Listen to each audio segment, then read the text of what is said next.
gang, what's going on? Welcome back here to another edition of Intuitive Angling. And man, I really appreciate each and every one of you guys for checking out the video. Just want you to know that I never ever take that for granted. So much appreciated you guys watching today's segment here. We're going to be talking about fishing 4-pound test line on jerkbaits. This is something you don't have to be scared about, and I'm going to give you guys some good juice on how it's going to double the amount of bites you get on your jerkbait fishing if you sort of you follow some of the advice I give here. So before we get into it, guys, just real quick, wanted to give you guys the daily reminder, keep the lights on around here. Please check out our View Product Shopping tab. When the video shows up at the bottom of the screen, it says View Products. It's 30 products on there that I think you guys might be interested in. And the best way to help the channel, you have to click on the product and click on the site in order for the channel to get credit for it.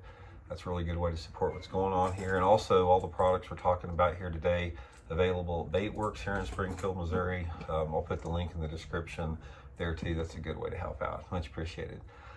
Okay, guys. First of all, I'll tell you, you do not have to be afraid of throwing 4-pound test line with a Megabass jerkbait. I'm going to get a lot of comments saying, Randy, I'm not throwing a Megabass jerkbait on 4-pound test line.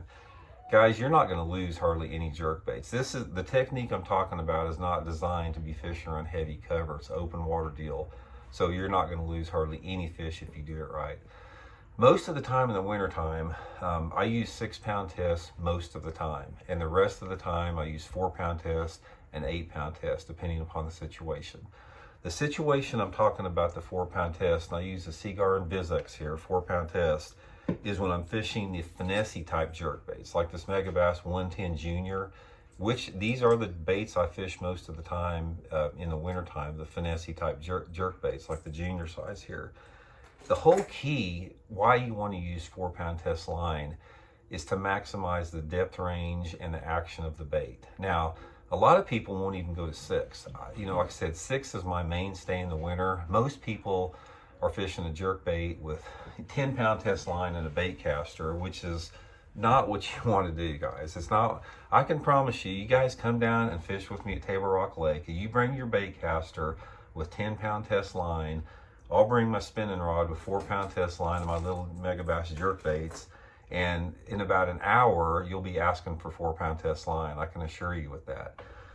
Here's the situation when you want to use it. There is a period in the winter time, and it's usually January, where the bass are deeper than they are any other time as far as catching them on a jerkbait goes. And a lot of this depends on your water clarity. But if you're in a body of water that has water visibilities of, say, over 3.5 or 4 feet, by January, when those water temperatures bottom out, you're going to have your bait fish and you're going to have your fish in general suspended deeper than they're going to be all year long.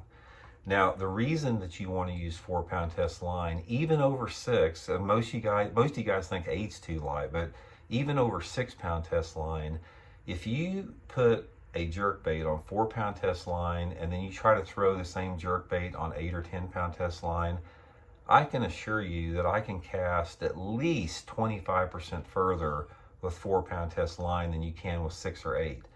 What this does is this gives me an additional probably 10 feet of where my bait is bottomed out at its deepest part that it goes.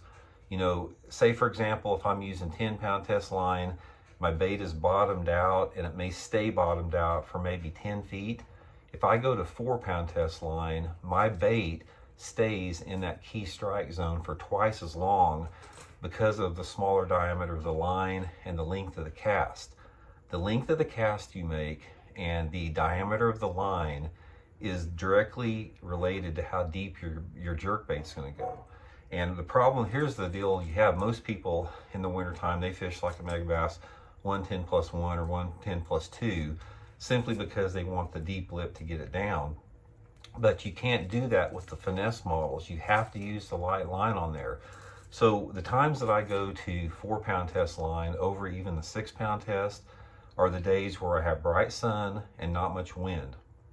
Those are the toughest conditions to get bit on a jerkbait in the wintertime, even if the water's cold. You've got to have a little bit of wind, and it helps if you at least have some partly cloudy skies or some cirrus type clouds out there. But if you don't have that, those bass are going to move 10 foot deeper on any given day, and you simply cannot get them to come up with 8 or 10 or even 6 pound test line. And that's when I go to the 4 pound test. Gets my bait deeper, keeps it deeper longer. And also on the finesse jerk baits like this, number one, it's smaller diameter line, so it's more invisible, and you get better action out of your bait. So the thing about 4 pound test, guys, when you're using it, is it's all about fighting the fish when you get it on. You'd be surprised how much pressure that you can put on 4 pound test line without it breaking. Again, my recommendation on all this is you're going to have to use it on a spinning reel, obviously, but also you have got to learn to back reel. If you learn to back reel, and I don't care if you got $1,000 spinning reel and you think your reel drags like butter, it doesn't make any difference. You simply cannot finesse the fish with a drag, and you can't react to the fish's runs and movement with a drag better than you can with back reeling. Back reeling, you can adjust to the slightest little surge that a fish makes, and this is critical when you're using 4 pound test line.